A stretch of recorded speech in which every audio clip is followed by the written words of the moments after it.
Right, everybody, this is Paul from FightTube UK. Today I'm joined by Adi Gray, who's the New England Kata coach. Hi Adi, okay? Yeah, I'm good, thank you. Thank you for having me. Brilliant. Just before we get started, just want to say how beautiful this dojo is. You know, walking in, it looks really professional. I think anybody who's involved in karate would aspire to have one of these. So well done with that. Yeah, it's thank lovely. you. How long have you had it? We've been here 3.5 years now. So Yeah. we've had professional dojos before, but now it's 3.5 years in this place, and this is the cream. This is what you want. And whereabouts in country is this? So we're in Ripon, North Yorkshire. Yeah. About 20 minutes from Harrogate. Yeah. It's a small little village, town, or a little city, but right in the middle of the city. Yeah. Right in the centre. Brilliant. Well, it looks like a nice place. Parking's cheap as well. Only Yeah, costs it helps, you doesn't £2 it? for an hour. Yeah. So getting the job, how do you feel about it? Yeah, I'm totally chuffed. Totally chuffed. It's something I've sort of wanted to do for a long time. Yeah. Know I can do a good job with it, and now it's the time to do it.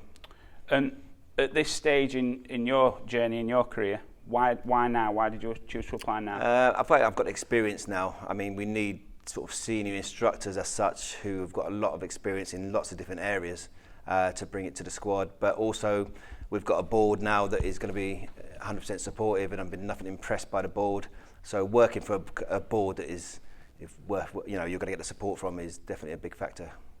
Well, just mentioning board, obviously, karate has gone through some changes lately.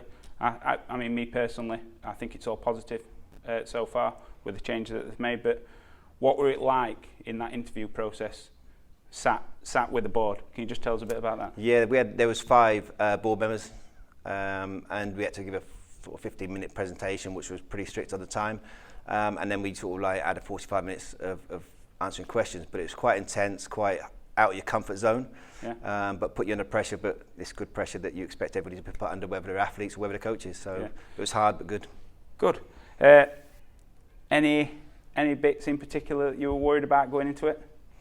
Mainly the presentation. Yeah. I'm not a salesman. I do karate. That's what I do. So it's quite hard to try and get your ideas across.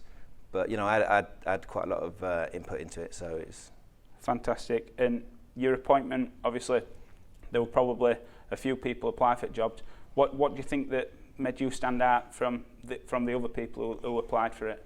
It's hard to say. I think, there were obviously good candidates who applied, so it was good to be able to sort of come ahead of them. But I just think experience and respect, I think I have within karate, and also knowledge and a clear path of how we're going to go and take, especially the Kata squad forward, and try and bring back good times.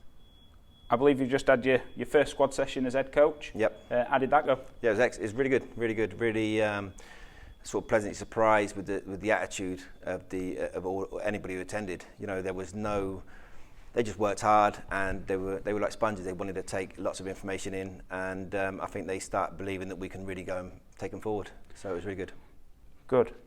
I mean, you've been to loads of these sessions previously with the people who were doing the role before you. Are you looking to change anything, or are you looking to just carry on? Yeah, no, I think everything's got to be changed, and you've got your own styles, your own ways of things, and my own thoughts. I've got my own belief the way we need to run and structure the squad, so they will be different. Yeah. And when's the next session planned for? The next one is 29th of September. And where will that be held? I believe it's in the hub again in Warsaw. But any information on that will be on EKF website as soon as we've got more information. Yeah, I think as soon as it's all confirmed, then it'll be it's on the website now, but it will become on Facebook. And when's your first tournament in charge? When will that be taking place? The first tournament is Chile. So that's for the Junior World Championships. The team's already been selected for that, so it's just about preparing the best I can now. Obviously, very little input to them, but we can still improve. Yeah, because them in that time. You've got quite a bit of time to prepare. It's not a great amount, but I mean, you can meet the team. Yeah, and support them, and give them the confidence and everything they need to perform to the best. Do you think that this, because obviously you weren't part of the selection process for this tournament, do you think it is just getting used to the atmosphere of being the coach, being at the tournament and meeting the squad more than medals, or? Yeah, I think so. You always got to be realistic and honest. We'll see where we go with it. It is a world championship, so it is going to be the best. So it will be hard, but we'll do our best to do as good as we can. Good. Just then, you just touched on styles. Obviously, karate, especially kata, is all about styles. Yeah. And not one person knows everything. Yeah. So will you be bringing an assistant in to help you? Yeah, we will have 2 assistants coming in. We'll name them shortly. But they will be style related as well, because the biggest thing that I have is that we must do our own styles. I'm not going to go and try and start saying I can do Shitoru or vice versa. You know, you can't. You've got to be your own style, because the rest of the world are sticking to single styles. You got any names for me there? It'll be soon. It'll be soon. Right, and I'll be first to know, yeah? You'll be first. Good. Obviously, over recent times, there's been different ways of selecting a squad, but there always has to be a selection process. Mm-hmm. Can you tell us a little bit more about the selection process that you're going to use? Yeah, there will be a new process, quite a simplified version from the coach's point of view, but there will be involving referees and obviously performance directors, and there's a big picture to look at with the selections, but there will be a new simplified version that people can get feedback from. So if they didn't quite make a selection, what area they're struggling with or what area they need to work on. So yeah, there's definitely a new structure coming in place. So there'll be more people involved in the selection of the squad. I think it's similar to now, but there'll just be more information to come out to help people progress for future selections. Yeah. And what about the getting people ready for selection? So is there a structure in place to bring on the younger generation of athletes to get them ready for when it's time to select? Well, with the sort of cadets being 14 years old, we need people up and running by the time they're 14. So we've got to bring them in younger than 14. And like with most professional sports, they're all younger. The age, that young tennis girl who's 15, taking Wimbledon by storm. So they are getting younger. But we will be trying to implement a regional structure and a stepping stone structure up into the national squad. I don't see the point in going from a club to national. It's got to be a stepping stone process, which will build the confidence and the standards as they go up. So I would imagine there'll be numerous training sessions throughout the year. Yeah, we're trying to get more on. I think we have to have more regular input with them. One training session a month for me is a little bit, not enough input. So with the regionals, more regular regionals, and that added to nationals would be, a lot more training. I mean, the calendar's really full as it is with, you've got your courses, you've got your competitions, you've got your seminars, things like that. From your point of view, do you think it's more beneficial for a younger athlete to compete or to go to courses? It depends on the competition. If they're just competing at the same competition and getting nothing out of it, then they're not actually learning anything. It's all about learning something. So a lot of people need a lot more coaching. Doesn't matter what level of athlete you are, you need a coach. Usain Bolt still wins all his world championships, all his Olympics, but he still has a coach. Yeah. So it is important to give you coaching. Touching on the Olympics, obviously we are an Olympic sport. For how long we don't know yet. But we're definitely in the next one. Do you think that's had a positive impact on karate? I think maybe not as positive as it should have. I think it could definitely have more scope for to make a bigger point about it, but and to bring it to more just general understanding of people who involved with sport that karate is an Olympic sport. Yeah. Are you in control of the whole Kata squad?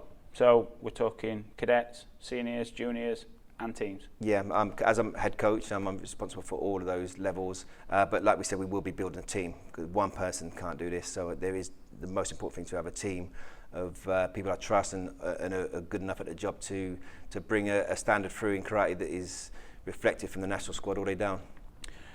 What are your expectations in the role? I mean, obviously you've probably got a certain amount of time to achieve what's been set out. What are your expectations, and what are the expectations from the board in your role? What do they expect from you? One of the biggest things is, again, be realistic. You can't go and say we're going to be this or that if it's not achievable in any way.